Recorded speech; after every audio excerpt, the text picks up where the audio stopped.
Welcome back to Are You a Fan, where we explore individual characters from your favorite sci-fi, action, and fantasy genres.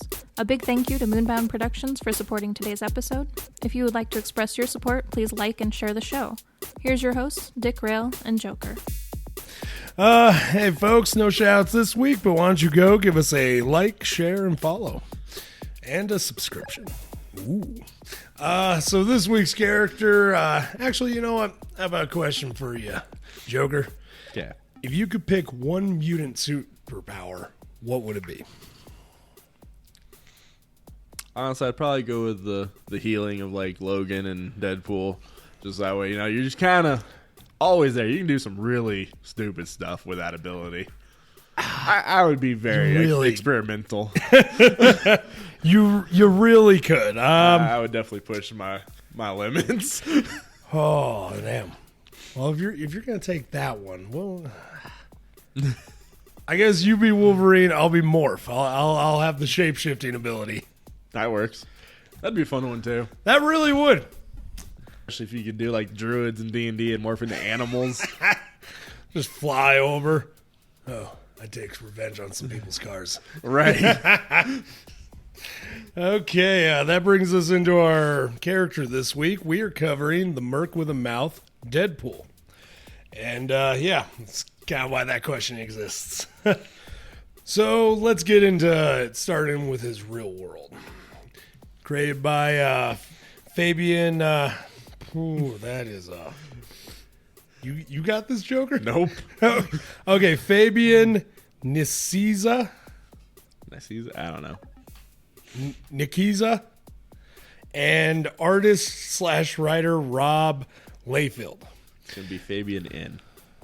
That's what we're going with. Yep, because I know he comes up at least one or two other times in the first couple points. Let's just stick with the Fabian. I feel bad that we butchered it, the last name as bad as we did.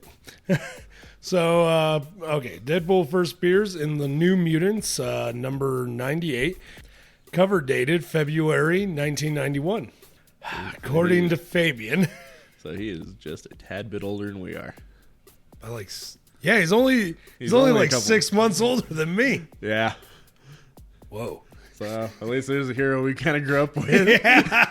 Kind of. Literally. Yeah, quite literally. Okay, dang. According to Fabian, Layfield came up with the character visual design and name, and Fabian himself came up with the character's speech mannerisms. And we're about to get into the true comparison that everybody, as soon as they saw the character, they were like, oh. Yep, so Fabian contacted Layfield saying, "This is Deathstroke from Teen Titans." Fabian gave Deadpool the real name of Wade Wilson as an inside joke to being related to Slade Wilson, Deathstroke. Despite the common belief, though, that Deadpool was inspired by the DC character Deathstroke, namely due to similar designs and civilian names, Layfield has actually maintained that the similarities are actually just coincidental.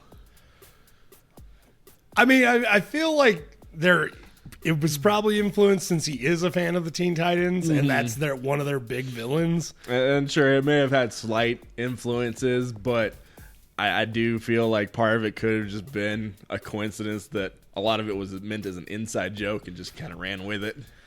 I could easily see that. That would just add so much more layer to especially since, as our next point goes over, he's had other inspirations that built him too, not just Deathstroke. Yeah, he actually, Deadpool, much just like his character in general, is an amalgamation of multiple characters. We have other inspirations were Spider-Man, Wolverine, and Snake Eye.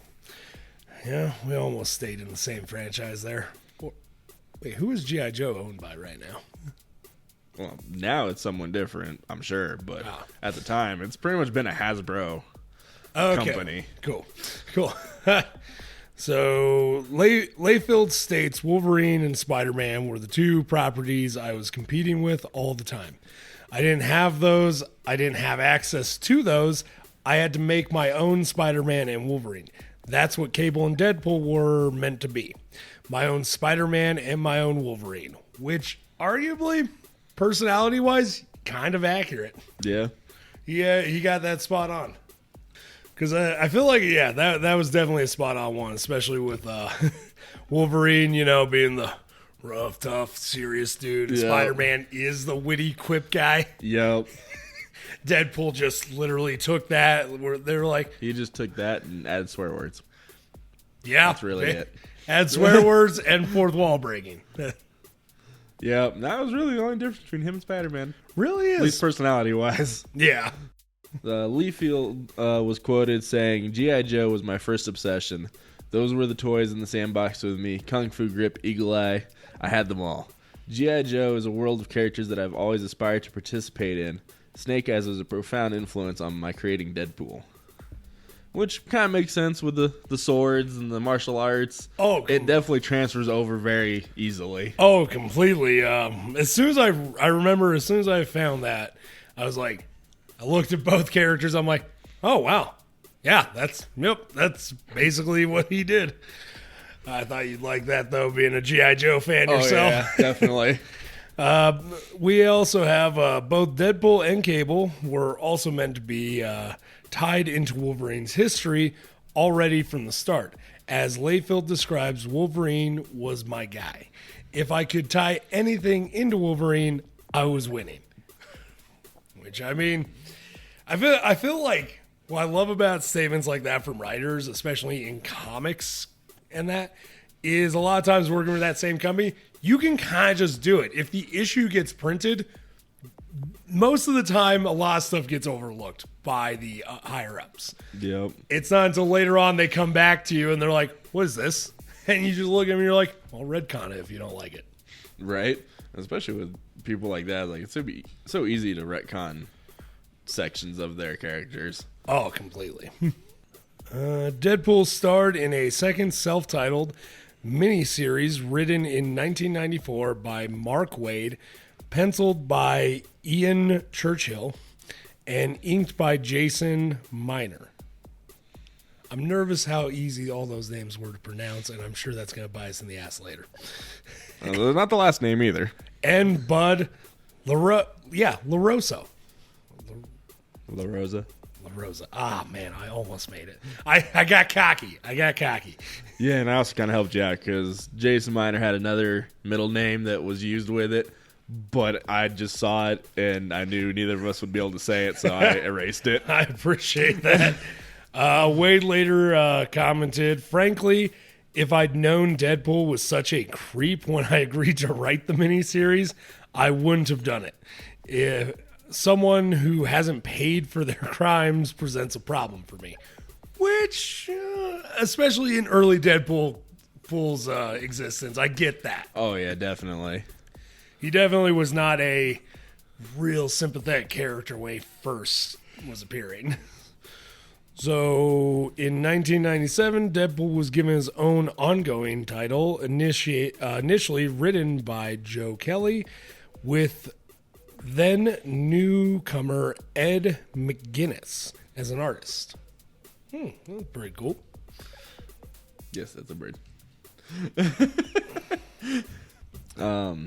So the writer Joe Kelly noted, with Deadpool, we could do anything we wanted because everyone just expected the book to be canceled every 5 seconds. So nobody was paying attention, and we can get away with it with pretty much anything. Oh my god, I love that freedom. Right. And it's actually Kelly who is reported to be the one who introduced the fourth wall breaking gimmick. Oh shit, really? So it wasn't even right away that he had that. It took some time. It sounds like it was that, hey, we can do whatever we want with this character. Let's break the wall. I mean, literally, yeah. If you're expecting to get canceled anyway every 5 minutes, you might as well go ham. That's how I feel with some of these shows some days.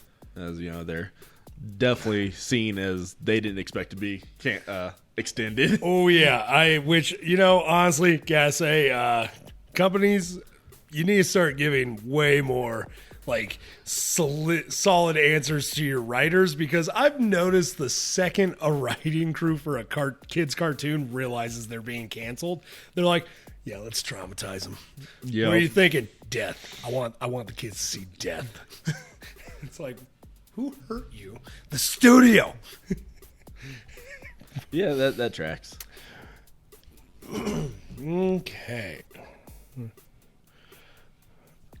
The series was taken over by Christopher Priest, who noted that he found Kelly's issues to be complex and a little hostile to new readers like me, and that by issue 37 he realized that it was okay to make Deadpool look stupid. Kelly may have introduced Deadpool to breaking the fourth wall, but Priest could be credited for establishing it as an essential part of the character's personality and worldview. Priest left the series after only 1 year at number 45. Aw. I mean, that sounds about right. Reading this list of people who have written for him and drawn for him, they've gone through a lot of people. So many writers. And that's kind of cool, because it seems like Kelly may, like it said, Kelly may have introduced the concept of the fourth wall, but he's like, you know what, let's run with it. That's his personality now. Yeah, but it just built more into the character himself. Which I'm also, I do like that they made him silly. Oh, yeah. Like, that's arguably the most, endearing part of Deadpool, is his, just goofy nature and just yeah. Right, he just doesn't care. He's very free-willed. And I think that's why people like him so much, is he's not just that overly serious character like some of these guys are. And it's a fresh thing. It really makes it fresh, because as much as I love Wolverine, even as much as I love Spider-Man, sometimes both of them can get a little... Especially when you look at up until really the newest Tom Holland Spider-Man. All the Spider-Mans in the movies have all been a little too serious. Yeah, to an almost irritating degree. Garfield got close to being a good Spider-Man. He wasn't bad for the time they did, but Holland definitely epitomized the comedic role of the Spider. Oh, completely. Which I like that was my main issue with the first Spider-Man movies, was even though I love them, they're great, they were what we had. And the first one, we can all agree, was a pretty awesome movie, especially with Willem Dafoe as the Green Goblin. But, yes, we are getting off topic, I realize now. Okay, great movies, though. All good. Let's get back on topic. Originally, Deadpool would be depicted as a straight-up villain. Then later, he would be depicted as an anti-hero. Which, that's kind of a cool thing. A lot of characters, almost every anti-hero, I think, starts that way. Well, yeah, I mean, it's easier to make a villain turn anti-hero than really to take the hero and start turning them bad. Especially depending on how they had the hero originally. It is easier to redeem a villain than to watch a hero fall. Exactly. So I think that's why we see that so much more often with the villains turning anti-hero, like Punisher and Deadpool. I can see that because, you're not wrong. And especially with him being a mercenary, I mean, you're never going to be a true hero. Oh, no. There's always going to be a little bit... There's always going to be a little bit of moral gray area. Oh, yeah. There's a reason he wears red, folks. Yeah, so the people can't see him when he bleeds. Yeah, that one guy had the right idea when he wore the brown pants. Good callback.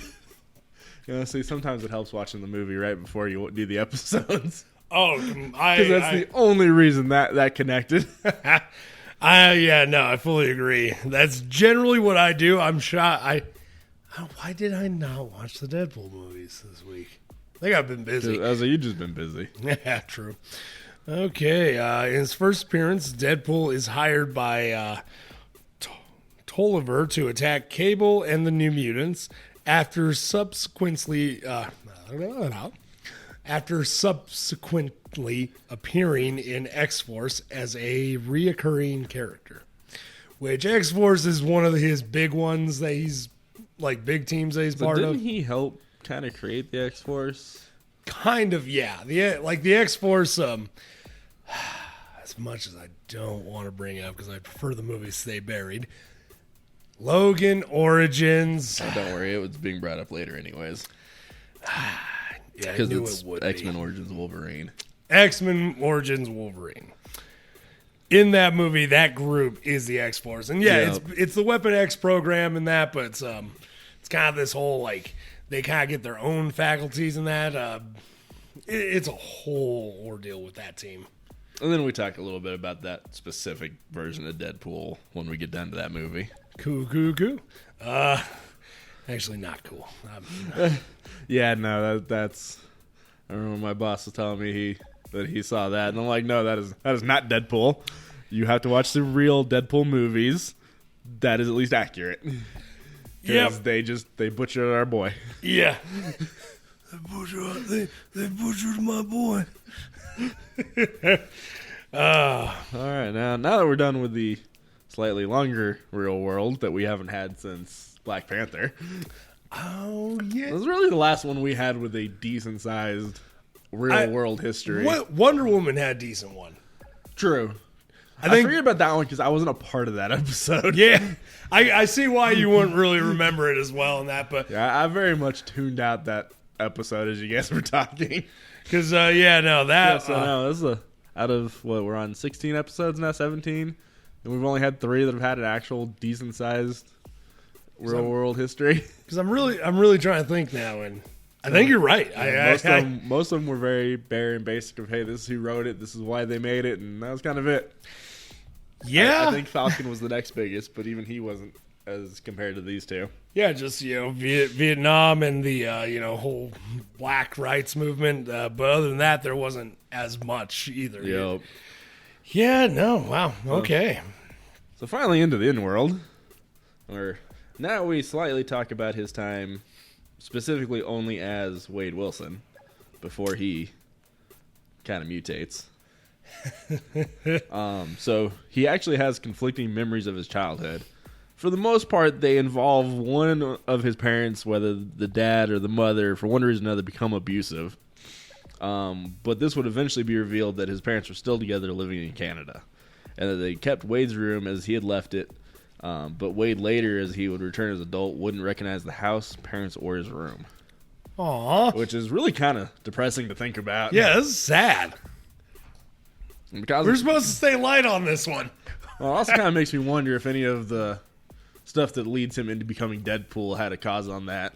Because it doesn't mention when exactly he returns. It just says as an adult. So is this pre-Deadpool or post-Deadpool? Because if it's post-Deadpool, that can make sense. I feel like it would be post-Deadpool because, post-Deadpool doesn't really remember a lot. I mean, before. especially with all of the issues that he's had that kind of helped cause his mutations and everything, it would make sense. Yep. Oh, man, they messed him up good. Was a high school dropout and joined the U.S. Army Special Forces at 17, but was discharged for not following orders that conflicted with his moral code. At one point, I guess he had a moral code. I mean, he still kind of does. Not much of one, but Yeah, but it's I feel like Deadpool. There isn't a lot the military could ask him to do that he'd be like, have you seen our history? We don't exactly have a clean one, so I can understand some issues there. yeah, actually, you're not That, I mean, they also don't really specify specifically what Special Forces unit. true. He I could know have, some are a little more dirty than others.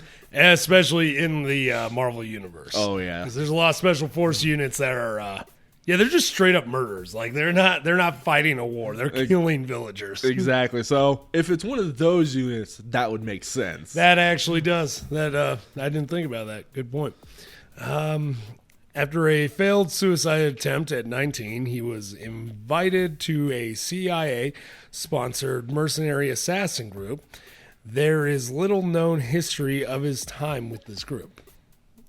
From what I saw, that was kind of just how he continued his his kind of mercenary life at an early age. Is he got hired in by the CIA, which reading on that was because of his military history and background. How many was it? 37 confirmed kills? Something like that. Yeah, we're up to 58 now. We kind of skip a little bit that involves just some minor details, but later he ends up actually meeting and falling in love with a mutant teenage prostitute, Vanessa Carlyle, which later on he would break up with after he learned he had 34 inoperable cancerous tumors, rather than forcing her to remain with a terminally ill man. So, do we want to talk about it? About the age gap? I mean, I also don't know quite how big that age gap is. They never really talked about it. Because they never really said how old she was and how old he was at the time. So I mean, I guess if he's 19. Well, or if she, because I mean, 19 is still technically teenager. Yeah. So she could have been 17, 18, 19. He's in his early 20s. I mean, they don't give us a lot. They make that very vague on purpose, probably. Yeah. Want to And it kind avoid. of makes it look a little worse by being vague, to be honest. I feel like they wrote that, they sent that out there, and it's like, yeah, we're going to have him hooking up with a teenager. And somebody's like, you mean like Slade Wilson? Damn it.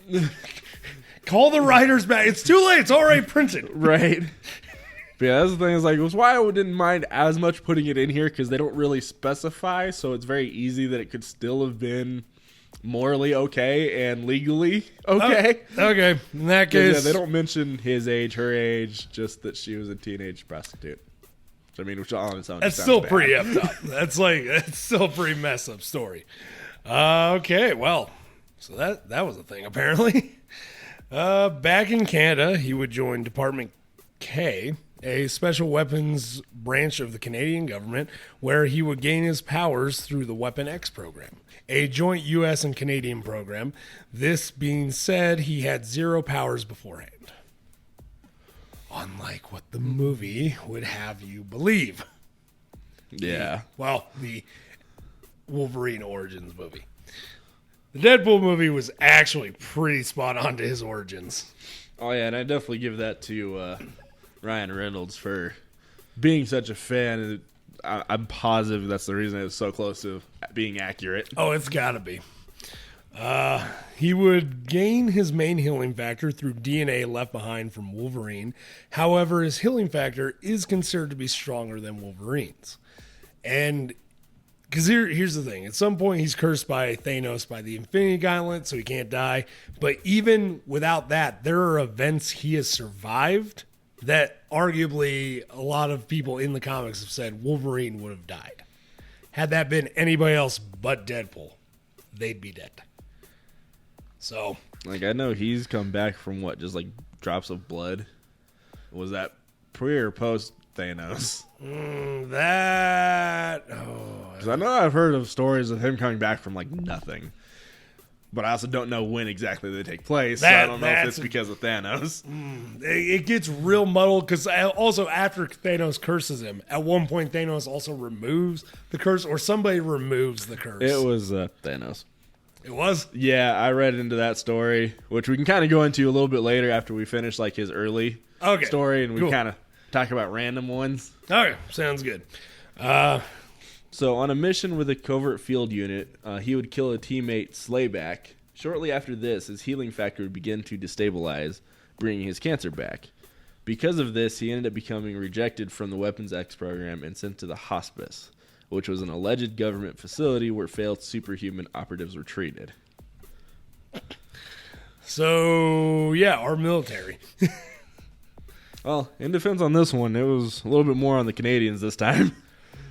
They're no better. They're no better. I'm not saying they are, but at least this one's not on us. True. Because, however, unknown to the Canadian government, the hospice patients were actually experimental subjects for Dr. Kilbrew and his sadistic assistant Ajax, also known as the attendant, where the patients would be placed in bets, or patients were placing bets in a Deadpool as to how long each subject would live. Yep. Hence how he got his name. Which that comes up a little bit in one of the, I think actually the next point. Oh, well, let's get into it. While here and being tortured by Kilbrew, Wilson would form a romantic relationship with a cosmic entity, Death, who regarded him as a kindred spirit. Wilson started trying to kill himself to join Death going so far as to start taunting Ajax by saying his real name. Yes, Francis. Over and over, which earned him the respect of his fellow hospice patients. So yeah, now, like I was saying before earlier today, like reading this whole history and just, especially right after watching the movie, just how much tracks and is accurate and consistent. Like, damn, that is... They really went accurate with that movie. Right. Like, obviously, they had to take a few things out. Like, I don't remember seeing anybody named Kilbrew. But yeah. The fact that they had possibly, Francis and Ajax being the same guy and the one doing it all to him. All right. Maybe Kilbrew was Angel Dust. Is that who's Maybe. That? I don't know. I don't know. Luckily, Disney now owns it all, and we can start getting some little solidity to things. Right. Okay. Proceed. So, after this, Ajax, angered by Wilson's taunts, would lobotomize Worm, the closest thing Wilson had to a friend. At Death's prompting, Wilson killed Worm to end his suffering. Aw. That's sad. Isn't it, though? Also, Ajax Francis is an asshole. I am not a fan of him. Great villain, though. Great villain. Yeah. But total asshole. Yeah. Hate him. Pretty good villain for being named after dish soap. Oh, my God. However, under Kilbrew's rule, any patient who killed another was to be executed. Ajax subsequently tore out Wilson's heart and left him for dead, but Wilson's thirst for vengeance would be so strong that it would jumpstart his healing factor. Oh, dang. Regenerating his heart, Wilson then escaped, making his way to Ajax. Wilson shot him in the chest with 2 automatic rifles, leaving him for dead.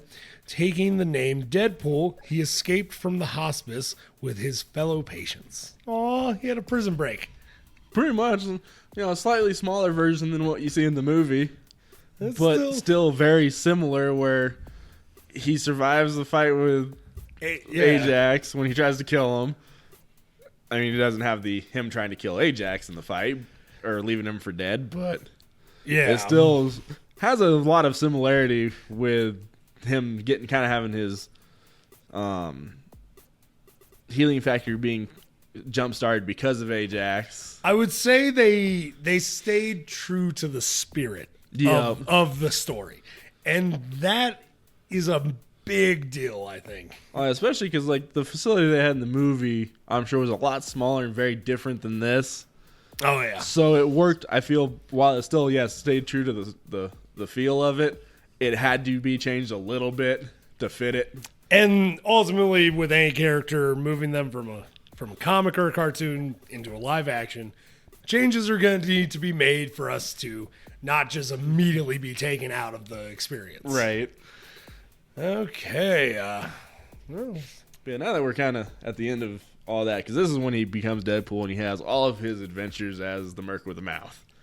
But now we can kind of talk about the one with Thanos removing his curse. Yeah. Because I don't remember exactly. It was some cosmic entity that had made everything on Earth immortal. So Thanos originally made it as a joke to take away Deadpool's immortality, being now he's the only thing that could die. And then he ended up getting it back because of some ploy, because Thanos had wanted Deadpool to get in contact with Death somehow. I don't remember the exact details of the rest of it. It's amazing, actually, because I've read a few Deadpool's comics. It's amazing how intimately close him and Thanos actually kind of are in this weird slapstick, both men going for the same woman type of way. Yeah. It's arguably, I can't even say that. There's some slapstick Thanos comics that you read it and you're like, what? But it makes sense why he fits with Deadpool. And Deadpool has a lot of adventures. I guess before we fully move on can I bring out a few fun facts? That's I figured as I left this part of it open, that's kind of what it'd be good for. Sweet. Deadpool actually has a daughter. I think I remember seeing that. Yep. a daughter that only 2 other heroes know about. And the 2 heroes who know about her, Spider-Man and Rogue. Spider-Man because Deadpool loves Spider-Man. Let's all be honest. It's not just bro love. Like, Deadpool loves Spider-Man at a deep emotional level. And he trusts Spider-Man. So he introduced him to his daughter so that way, if anything ever happened to him, he could take over. Yo, he introduced Rogue to his daughter because he technically has the mutant genes. And I think her mother did too. So he introduced Rogue to her because if she starts showing mutant powers, he wants Rogue to train her. That makes sense. So that and the mutant thing with Wade is a little back and forth because there have been things I saw in fun facts of him that he isn't truly a mutant, but because he kept calling himself that, and then in X-Men, that a lot of them did not like him for a long time. Oh, I bet. Till eventually they just got so used to it, they're like, yeah, whatever. I could see that, but and he even says in the comic where he introduces Rogue to her and that he's like technically like I was made by mutant DNA. He's like, it's not, I don't know if this is a thing that would be passed on, but if she does develop some kind of mutation or mutant powers, I need to know that somebody can, take care of her. And that's cool. Yeah. Also, he's fought the presidents of the United States. He's fought just about everybody at this point. Even, I think he fought Santa Claus at one point. I'm pretty sure I remember hearing about that. Yeah. Santa Claus, who is a fun little off-topic fact, a Omega level mutant. Yeah, that one. I mean, that one makes sense when you think about his story and what he is. Yeah, it actually completely adds up. But it would make sense because isn't there that comic series where Deadpool kills the Marvel Universe? Yes. So, I mean, it's probably somewhere in that, to be honest. Possibly, I could see that. Or somewhere in, maybe not necessarily in the comic, but in that timeline where he's killing everybody. Possibly, because I've read the comics. I don't think they ever showed if he killed Santa Claus, but I imagine he would. That's what I'm saying is like it may be in that timeline, even if it's not necessarily in the comic. It might be a little offshoot comic. Yeah. I could see that. He also, so basically the Deadpool that tries to kill the Marvel Universe starts hopping between dimensions and universes to wipe them out as well. Yeah, I remember seeing that. Which leads to what our main canonical Deadpool going and gathering all of the Deadpools of all the universes and bringing them to face down this Deadpool. Oh, the Council of Deadpools. Yep. Gwenpool's part of it. There's also a Galactus Deadpool. There are so many versions of Deadpool. There's a panda. Yep. There's a head. Yeah. We'd actually talked about it the other day with Ronin. That Bullseye becomes. Yep. There's a version that is Deadpool, which still, after seeing the picture of it, he's the most accurate to what a Ronin would look like. Which is awesome. Which, knowing Deadpool's nerdiness, we're surprised because we're shocked he didn't go cartoonish with it, right? But it's one of those Deadpools also is a nerd, so he would do it justice. I also remember, and it's a series I hate. I despise the Ultimate Universe. The more I've learned about it, the more I don't like it. The way they do Deadpool in there is they take him from this lovable scamp merc with a mouth and turn him basically into a reality show serial killer who hunts down mutants, men, women, and children, and has cameras film as he just kills these people. Huh. Interesting. He also wears a completely clear helmet around his whole head and face, and you can see his skull and his eyeballs. That's trippy. Yeah, they kind of... The Ultimate Universe was weird. It was... Yeah. Let's move on from that.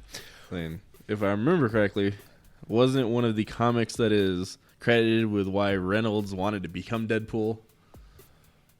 Not from the Ultimates. No, just in general. Oh, yes. Because I know there's the comic where he says he looks like Ryan Reynolds crossed with a Sharpay or something. Yeah. Because hasn't there been like interviews where Reynolds said that that's what really made him really want to be the character. Like I'm thinking he was already a fan to begin with. I just kind of gave him that urge to play the character. If I remember correctly from what I think was an interview, what it was Ryan Reynolds was talking to somebody and they're like, why'd you like this character, all that. He said a friend of mine had sent me a screenshot of the panel where Deadpool says that. He's like, I had heard of the character, but I had never really gotten like into the comics. So my friend sent me that, and I was like, well, now I have to read these. And I also don't believe Ryan Reynolds exists. I'm pretty sure that is Deadpool. Deadpool broke the fourth wall fully and is masquerading around in front of us. And now he made a movie about himself. He's rubbing it in our faces, and we're not doing a damn thing about it. I definitely agree with that. That's what it feels like. Okay, let's move on. We'll be here for hours if we go down that rabbit hole. Weapons and powers. So let's start out with abilities. Regeneration, longevity, which are different. Skilled marksman, skilled with swords and other close-range weapons. Skilled in hand-to-hand combat. In some versions, he was actually able to shoot energy balls from his eyes. I forget which versions those are, but it wasn't Cyclops laser beam. It was a completely different thing that had nothing to do with that. Okay. Fox, get it together, guys. But so with weapons, you have his famous dual katanas. Oh, yeah. Belt that allows him to teleport. A bag of holding, also just called the Looney Tune ability, which I love that's what they call it. Yep. Because it is. It's just, he pulls all the weapons out of his bag. Yeah. And sometimes they don't even put the bag in. Sometimes they're just like... He's just kind of pulling weapons out of nowhere. Yeah, just like kind of out of his like back pocket. He is basically the Jesus Christ to the Mask, who is the God of just this cartoonish level of things. True. Like, yeah. Sometimes he also has a cloaking device and a hologram projector. Yep. Which hologram projector, I haven't read the comics that has that in it, so I don't really know what he uses that for, does with it. I'm sure it's shenanigans. Most likely. And that cloaking device, figure it out, folks. I mean, that one's pretty self-explanatory. Yeah. And it's the teleportation belt is one of my favorite items he has. Especially if you play him in video games. Oh, so fun. God, the way they just did that movie. Yeah, we're almost to that. Because now we're getting into our other media section. Okay, let's get through with this. Here, I'll let you do the TV and I'll do the film one. Okay. Makes several non-speaking cameos in the 90s X-Men TV show. Yes, and I remember when they brought him in. It was a real disappointment that we never actually got to see the real him. Because he only shows up like as a machine thing at one point, and then somebody else was shape-shifting into him. And I think, though, that's also the one show that he had the most appearances on in the cartoons. Because the rest of them that I found were only like a handful of episodes or one episode at a time. He really doesn't make a lot of appearances for as I believe you're popular correct. He is. Because he makes a cameo appearance in Marvel anime, which Marvel anime X-Men, which I never really got into those. I felt like they did what anime sometimes does, and it takes an idea and it's like we're gonna make this awesome. It's like you're gonna ruin it. He also appears in Ultimate Spider-Man, which that's a fun one because in that one I think it said it was only 2 episodes. Yep. He was it 2? Yeah, I thought it was 1. At least according, I want to say it was 2. I'm not positive. But yeah, it wasn't. It was 1 or 2. Oh yeah, no. Well, because he shows up and like kind of recruits Spider-Man, takes him on this BS journey. Yeah, I remember seeing clips of that episode, and it was so much fun to watch. He takes out Taskmaster. Also appears in Marvel Disc Wars. The Avengers anime series makes appearances in Marvel Future Avengers and a pair of episodes in season 10 of Robot Chicken, which did not know that. That's Me awesome. either. Now I kind of want to go find those episodes. Right? So now into film. He's only appeared in a few. One being a animated movie, Hulk vs. Wolverine, voiced by Nolan North. And now the part that none of us really want to remember. He has two variations that appear in live action, both being portrayed by Ryan Reynolds. He first portrayed him in the 2009 X-Men Origins Wolverine under the name of Weapon 11. So I actually did some kind of research into this. So the version is dubbed the Mutant Killer and has powers of multiple mutants he calls the Deadpool. So all of the powers he received from these mutants that obviously died to give him his powers, that's how he keeps the name per se. Ugh. Yeah. Lame. But then after the X-Men series timeline from 1973 onward was reset with X-Men's Days of Future Past, Reynolds appears as the new version of Deadpool in his 2016 film. Which obviously we have talked about a lot, being extremely accurate. Yeah, no, that was they great. are definitely the best versions of Deadpool. He did amazing. He is Deadpool, like we said. And then he also reprised his role in the 2018 Deadpool 2, which that was the one that had the PG-13 cut for the Christmas special. Christmas special. That's what it was. Which I've seen no confirmation on this, but it's theorized with certain fans that the reason they did that was to prove that when Disney was buying Fox, that they could do a PG-13 Deadpool. I feel like that's so beyond a theory that we all know that's exactly what it was. Oh, yeah. It's just him proving they could, but it just wouldn't be the same. Yeah, but arguably, though, even the PG-13 one, For what it say, wasn't bad. I will say it's worth the watch because they do it in Deadpool fashion. Which you kind of have to. Yeah, like that. I was actually, because I was avoiding it. I was like, I'm not gonna watch this. And then I kind of heard the setup for it. I'm like, okay, I'll watch it. Right. And yeah, I do. I firmly believe that's entirely the reason they did. But he has also been confirmed this year to still reprise his role in the third rated R film based now in the MCU. Ooh, hell yeah. Because there's actually that part that was confirmed this year, that it was going to be MCU based, not just a standalone like the others have been. Dude, heck yes. Thank you, Loki, for the timeline destruction. Yeah, we can blame a lot on Loki nowadays. Or I guess Sylvia. Loki tried to save it. Still Loki. Still Loki, yeah. Okay, video games. Let's see here. Appears in essentially every Marvel fighting game. The game adaptation, The X-Men Origins Wolverine, Spider-Man, Shattered Dimensions. Oh, what? I haven't played that one. I'm gonna have to check that out. Lego Marvel Superheroes. Once again, another one in the Legos. Yeah, once we hit the video game section of his wiki, I'm like, okay, where's the Lego one? I know it's in here. And I think he has a rainbow flag or a rainbow parachute in there too. That doesn't surprise me. And his own self-titled game, which was actually pretty fun, as long as you don't get bored with the same moveset for the whole game. Yeah, but it was very comedical. It was entertaining, especially for one playthrough. I couldn't really do a second one. I got too bored with it, but I didn't do a second one either. But it was a fun first one. It really was, and it was very Deadpool-esque. Oh my god, they did not hold back in that.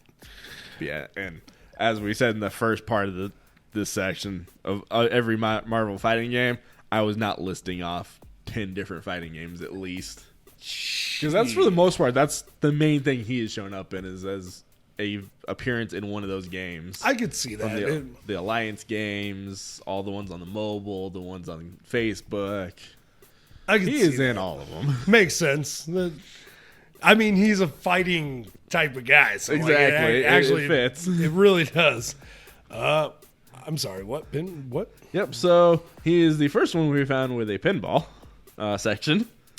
So he had a virtual pinball table based on various issues of Deadpool comics, which was developed by Zen Studios and released in 2014.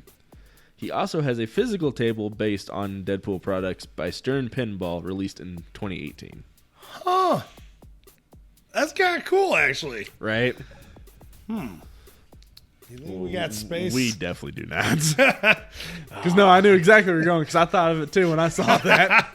Not to mention, I'm sure we probably couldn't afford it at this point. Oh, yeah, Deadpool became popular.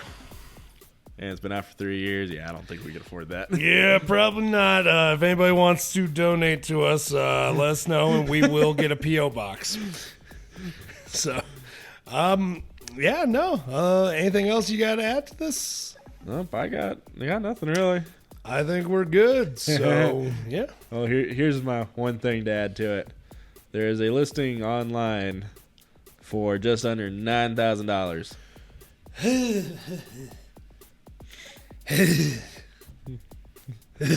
So, yeah, no, we ain't getting a pinball machine. Oh, God, that hurt. That hurts here. Oh, yeah. Nope. Okay. Nope. Nah. But, yeah, you know what? For anyone that's still listening, if you got something out of this, enjoyed the episode, or even liked the character before from a movie, a comic, cartoon, hell, even that t-shirt that you saw one time, you're a fan too. If you want to jump on this train, why not subscribe and share with a friend? d-rael out. Y'all keep riding them rails.